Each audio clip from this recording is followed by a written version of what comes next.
Палескі дзяржаўны радыяцыйны экалагічны запаведнік, нягледзячы на сваё радыяцыйнае забруджванне, стаў унікальным рэзерватам захавання флоры. Сёння на гэтай тэрыторыі расце звыш 45 відаў чырвонакніжных раслін.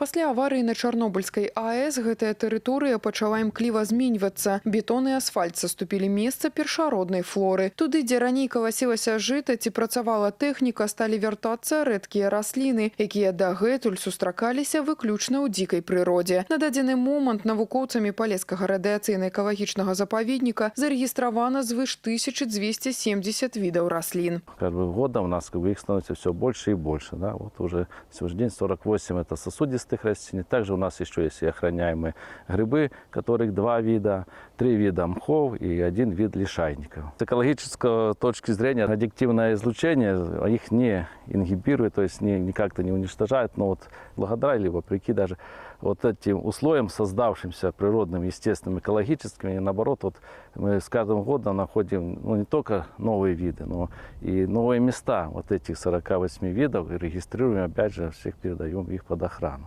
Такая планамерная праца вядзецца з першых дзён існавання запаведніка. Гэта не разавае назіранне, а глыбокі навуковы маніторынг. Толькі за апошнія 8 гадоў тут ужо рэалізавана 6 маштабных праграм па ацэнцы біялагічнай разнастайнасці і вывучэнні чужародных відаў. Назапашаны вопыт унікальны не толькі для нашай краіны, але і для ўсяго свету, бо на планеце практычна няма аналагаў такому велічэзнаму па сваёй тэрыторыі рэзервату. Аднак дзейнасць запаведніка не абмяжоўваецца толькі навуковымі пошукамі. На закрытай тэрыторыі знайшлі спосаб сумясціць экалагічны маніторынг з эканамічным разлікам. Яскравы прыклад – мясцовая конеферма. Развядзенне жывёл стала традыцыйным відам дзейнасці, даказваючы, што нават у зоне адчужэння ёсць месца для грамотнага і бяспечнага гаспадарання. В этом году уже получили 50 голов маленьких.